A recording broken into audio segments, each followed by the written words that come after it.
Le 2 décembre 1805, le petit village d'Austerlitz, situé dans l'actuelle République tchèque, est le théâtre de l'une des plus célèbres batailles de Napoléon Ier. La bataille d'Austerlitz met aux prises 73 000 Français, commandés par Napoléon Bonaparte, à 85 700 Austro-Russes, menés par l'empereur d'Autriche et le tsar de Russie. Surnommée la bataille des trois empereurs, la bataille d'Austerlitz est entrée dans l'histoire comme la plus achevée des victoires françaises du Premier Empire. Chef-d'œuvre tactique, elle témoigne du génie militaire de Napoléon. Le champ de bataille est délimité à l'ouest par la route Vienne-Brünn, au nord par une région montagneuse et boisée, à l'est par le village d'Austerlitz et au sud par des étangs gelés. Le plateau de Pratzen constitue la pièce maîtresse de la zone. Il domine une vaste plaine faiblement ondulée. Le sol est recouvert d'une fine pellicule de neige. La température oscille entre 2 et 5 degrés. Depuis plusieurs jours, Napoléon est présent sur le site d'Austerlitz où il espère livrer bataille à l'armée austro-russe. Il étudie minutieusement le terrain et élabore diverses stratégies en réponse aux manœuvres possibles de ses adversaires. Pour endormir la méfiance de ses adversaires, il feint la retraite et abandonne à ses ennemis le plateau de Pratzen, seule position dominante de la région.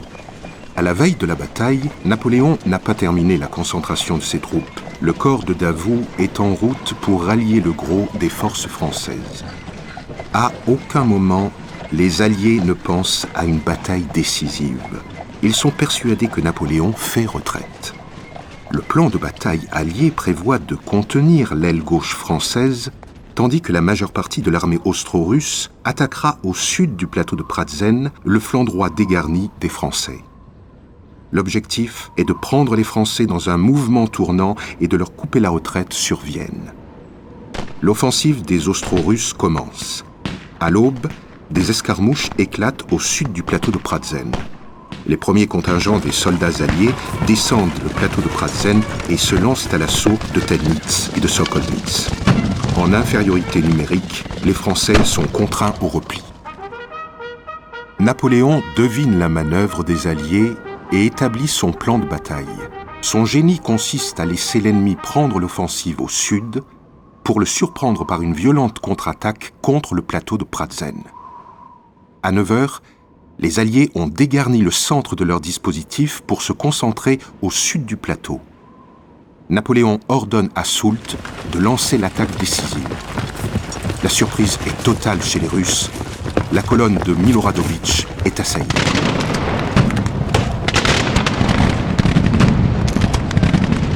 Pour bloquer néanmoins l'avancée des Alliés au sud, le 3e corps d'armée de Davout se dirige vers Sokolnitz après une marche forcée de 44 heures.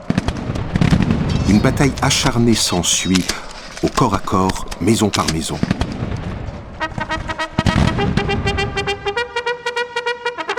Contraints de réorganiser leurs forces pour se conformer au plan du commandement général, les Austro-Russes se retranchent et cessent leur offensive. 9 000 Français ont réussi à contenir l'attaque de 40 000 Russes. Sur le plateau de Pratzen, Kolovrat, accablé par des forces supérieures en nombre, est repoussé puis chassé du village de Pratzen. Napoléon envoie la garde impériale et les dragons de Beaumont renforcer le corps de Soult. Bernadotte les rejoint. Vers 12 heures, les Français sont maîtres du plateau. Au nord du champ de bataille, Lannes, soutenu par la cavalerie de Murat, engage ses divisions contre Bagration. Vers 11 heures, les Austro-Russes réagissent par de violentes charges de cavalerie, mais les Français contre-attaquent. Petit à petit, les Russes reculent. Vers 13 heures, la bataille peut se résumer en 3 affrontements distincts. Les Alliés se sont emparés de Telnitz. Les combats pour Sokolnitz demeurent incertains. Les Austro-Russes ont été repoussés au nord et au centre. Le maréchal russe Koutouzov tente une dernière offensive. Il lance la garde à pied russe contre le corps de Soult. Mais celle-ci, mal commandée, part de trop loin et arrive essoufflée. Les Français prennent rapidement le dessus. La cavalerie de la garde russe contre-attaque, mais la garde à cheval française la repousse. À 14 heures, l'élite de l'armée russe est obligée de se replier. Ce combat marque le point critique de la bataille. À cet instant, le centre des Alliés est enfoncé. Leur défaite est inévitable. Au nord, Lannes et Murat poursuivent leur offensive. Le corps de Bagration se replie sur les hauteurs de Kovalovitz. Napoléon attaque à présent l'aile gauche de l'armée austro-russe. Le corps de Kolovrat s'enfuit vers l'est, tandis que le tsar et sa garde prennent le chemin d'Austerlitz. Soult entreprend de couper la retraite aux colonnes russes. Dans le même temps, Davout attaque Sokolnitz. La nasse se referme sur les soldats russes et autrichiens. Przybylski est capturé avec 5000 hommes de sa colonne. Vers 15 heures, les Français chassent les Russes de Sokolnitz. Peu après, Davout se lance à l'assaut de Telnitz, le dernier point de résistance. Doktorov et Kienmayer parviennent à s'échapper, mais une bonne partie de leurs troupes est prise au piège, bloquée dans leur retraite par les étangs gelés.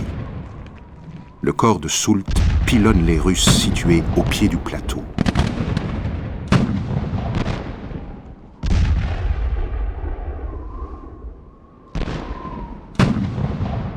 Des masses désorganisées s'engagent sur les étangs, la glace craque et quelques soldats russes périssent noyés. La plupart sont faits prisonniers ou s'enfuient. La victoire française est écrasante. Les Alliés ont perdu plus de 15 000 tués et blessés. La Grande Armée ne déplore que 1538 tués et 7 000 blessés. Elle a fait prisonniers plus de 20 000 soldats ennemis.